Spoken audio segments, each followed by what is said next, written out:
ಸಾಧಾರಣ ಕಾಲದ 23ನೆಯ ಮಂಗಳವಾರ. ಮೊದಲನೆಯ ವಾಚನ ಪೌಲನು ಕೊಲೆಸರಿಗೆ ಬರೆದ ಪತ್ರದಿಂದ ವಾಚನ. ಸಹೋದರರೇ, ನೀವು ಕ್ರಿಸ್ತ ಯೇಸುವನ್ನು ಪ್ರಭುವಾಗಿ ಸ್ವೀಕರಿಸುವುದರಿಂದ ಅವರೊಡನೆ ಐಕ್ಯತೆಯಿಂದ ಬಾಳಿರಿ. ಅವರಲ್ಲಿ ಸ್ಥಿರವಾಗಿರಿ.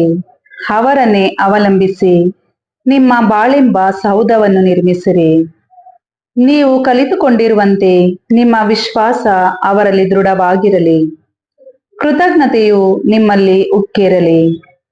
ಪ್ರಪಂಚದ ಪ್ರಬಲ ಶಕ್ತಿಗಳಿಂದಲೂ ಮಾನವ ವಿವೇಚನೆಯ ಶುಷ್ಕ ತರ್ಕ ಸಿದ್ಧಾಂತಗಳಿಂದಲೂ ಯಾರು ನಿಮ್ಮನ್ನು ಮೋಸಗೊಳಿಸಿ ವಶಪಡಿಸಿಕೊಳ್ಳದಂತೆ ಎಚ್ಚರಿಕೆಯಿಂದಿರಿ.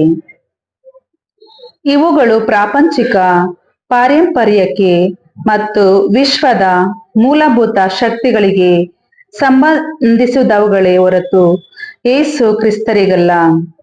ದೈವತ್ವದ ಸಂಪೂರ್ಣತೆ ಸಶರೀರವಾಗಿ ಯೇಸು ಕ್ರಿಸ್ತರಲ್ಲಿ ನೆಲೆಗೊಂಡಿದೆ.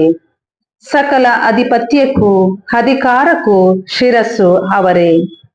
ಅವರಲ್ಲಿ ಮಾತ್ರ ನೀವು ಪರಿಪೂರ್ಣತೆಯನ್ನು ಹೊಂದಲು ಸಾಧ್ಯ. ಕ್ರಿಸ್ತ ಯೇಸುವಿನಲ್ಲಿಯೇ ನೀವು ಸುನ್ನತಿಯನ್ನು ಪಡೆದಿದ್ದೀರಿ. ಇದು ಶಾರೀರಿಕ ಸುನ್ನತಿಯಲ್ಲ, ಪಾಪಮಯ ಸ್ವಭಾವವನ್ನು ಕಿತ್ತೊಗೆಯುವ ಸುನ್ನತಿ. ಸ್ವಯಂ ಕ್ರಿಸ್ತ ಯೇಸುವೇ ಯೋಚಿಸಿದ ಸುನ್ನತಿ. ದೀಕ್ಷಾ ಸ್ನಾನದಲ್ಲಿ ನೀವು ಅವರೊಂದಿಗೆ ಸಮಾಧಿಯಾದಿರಿ.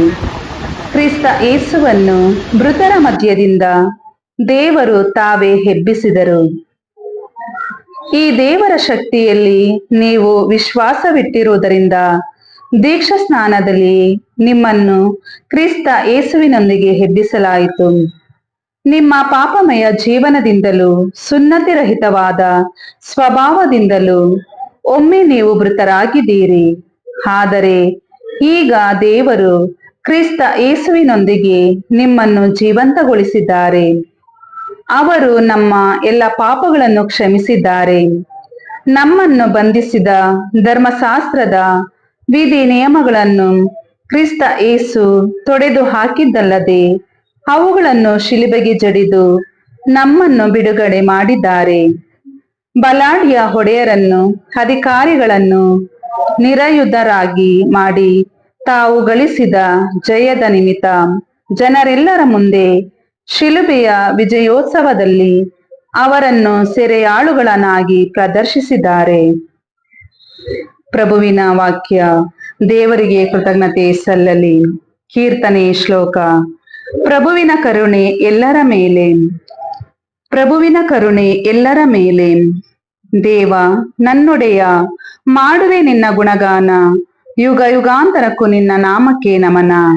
ಹೊಗಳುವೆನು ನಾ ದಿನ ದಿನವೂ ನಿನ್ನನ್ನು. ಭಜಿಸುವೆನೆಂದಿಗೂ ನಿನ್ನ ಹೆಸರನ್ನು. ಶ್ಲೋಕ. ಪ್ರಭುವಿನ ಕರುಣೆ ಎಲ್ಲರ ಮೇಲೆ. ಪ್ರಭು ದಯಾನಿಧಿ, ಕೃಪಾಸಾಗರನು, ಸಹನಶೀಲನು, ಪ್ರೀತಿಪೂರ್ಣನು. ಪ್ರಭುವಿನ ಕರುಣೆ ಎಲ್ಲರ ಮೇಲೆ. ಆತನ ಕೃಪೆಯು ಸೃಷ್ಟಿಯ ಮೇಲೆ. ಶ್ಲೋಕ. ಪ್ರಭುವಿನ ಕರುಣೆ ಎಲ್ಲರ ಮೇಲೆ. ಪ್ರಭು ನಿನ್ನನ್ನು ಸ್ತುತಿಪುದು ಸೃಷ್ಟಿ ಎಲ್ಲವೂ. ಕೊಂಡಾಡುವುದು ನಿನ್ನನ್ನು ಭಕ್ತ ಸಮೂಹವು. ಪ್ರಸಿದ್ಧಪಡಿಸುವರು ನಿನ್ನ ರಾಜ್ಯದ ಮಹತ್ವವನ್ನು. ವರ್ಣಿಸುವರವರು ನಿನ್ನ ಶಕ್ತಿ ಸಾಮರ್ಥ್ಯವನ್ನು. ಶ್ಲೋಕ. ಪ್ರಭುವಿನ ಕರುಣೆ ಎಲ್ಲರ ಮೇಲೆ. ಘೋಷಣೆ. Hallelujah, hallelujah. ಸಜೀವವನ್ನು ಕೊಡುವಂಥದ್ದು ದೇವರ ಆತ್ಮವೇ. ನಿತ್ಯ ಜೀವವನ್ನೀಯುವ ನುಡಿ ಇರುವುದು ತಮ್ಮಲ್ಲೇ. ಹಲ್ಲೆಲೂಯ. ಲೂಕನು ಬರೆದ ಪವಿತ್ರ ಶುಭ ಸಂದೇಶದಿಂದ ವಾಚನ. ಆ ಕಾಲದಲ್ಲಿ ಯೇಸು ಪ್ರಾರ್ಥನೆ ಮಾಡಲು ಬೆಟ್ಟವನ್ನೇರಿದರು. ರಾತ್ರಿಯೆಲ್ಲ ದೇವರ ಪ್ರಾರ್ಥನೆಯಲ್ಲಿ ಕಳೆದರು. ಬೆಳಗಾದಾಗ ತಮ್ಮ ಶಿಷ್ಯರನ್ನು ಕರೆದು ಅವರಲ್ಲಿ 12 ಮಂದಿಯನ್ನು ಆರಿಸಿಕೊಂಡು ಅವರಿಗೆ ಪ್ರೇಷಿತರೆಂದು ಹೆಸರಿಟ್ಟರು. ಹೀಗೆ ಆಯ್ಕೆಯಾದವರು ಯಾರೆಂದರೆ, ಪೇತ್ರನೆಂದು ಹೆಸರು ಪಡೆದ ಸೀಮೋನ ಮತ್ತು ಅವನ ಸಹೋದರ ಆಂದ್ರೆಯ, ಯಾಕೋಬ ಮತ್ತು ಯೋವಾನ, ಫಿಲಿಪ ಮತ್ತು ಬರ್ತಲೋಮಯ, ಮತಾಯ ಮತ್ತು ತೋಮ, ಆಲ್ಫಯನ ಮಗ ಯಾಕೋಬ ಮತ್ತು ದೇಶಾಭಿಮಾನಿ ಎನಿಸಿಕೊಂಡ ಸೀಮೋನ, ಯಾಕೋಬನ ಮಗ ಯೂದ ಮತ್ತು ಗುರುದ್ರೋಹಿಯಾಗಲಿದ್ದ ಯೂದ ಇಸ್ಕರಿಯೋತ. ಅನಂತರ ಯೇಸು ಅವರೊಂದಿಗೆ ಬೆಟ್ಟದಿಂದ ಇಳಿದು ಸಮತಟ್ಟಾದ ಸ್ಥಳಕ್ಕೆ ಬಂದರು. ಶಿಷ್ಯರ ದೊಡ್ಡ ಗುಂಪು ಅಲ್ಲಿ ನೆರೆದಿತ್ತು.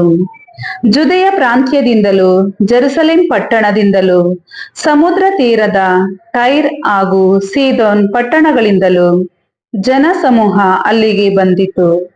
ಯೇಸುವಿನ ಬೋಧನೆಯನ್ನು ಕೇಳುವುದಕ್ಕೂ ತಮ್ಮ ರೋಗ ರುಜಿನಗಳಿಂದ ವಿಮುಕ್ತರಾಗುವುದಕ್ಕೂ ಜನರು ಅಲ್ಲಿಗೆ ಬಂದು ಸೇರಿದರು. ದೆವ್ವ ಪೀಡಿತರು ಕೂಡ ಬಂದು ಸ್ವಸ್ಥರಾಗುತ್ತಿದ್ದರು. ಯೇಸುವಿನಿಂದ ದಿವ್ಯ ಶಕ್ತಿ ಹರಿದು ಎಲ್ಲರನ್ನು ಗುಣಪಡಿಸುತ್ತಿತ್ತು. ಆದುದರಿಂದ ಅಲ್ಲಿದ್ದ ಜನರೆಲ್ಲರೂ ಯೇಸುವನ್ನು ಮುಟ್ಟಲು ತವಕ ಪಡುತ್ತಿದ್ದರು. ಪ್ರಭುವಿನ ಶುಭ ಸಂದೇಶ. ಕ್ರಿಸ್ತರೇ ನಿಮಗೆ ಸ್ತುತಿ ಸಲ್ಲಲಿ.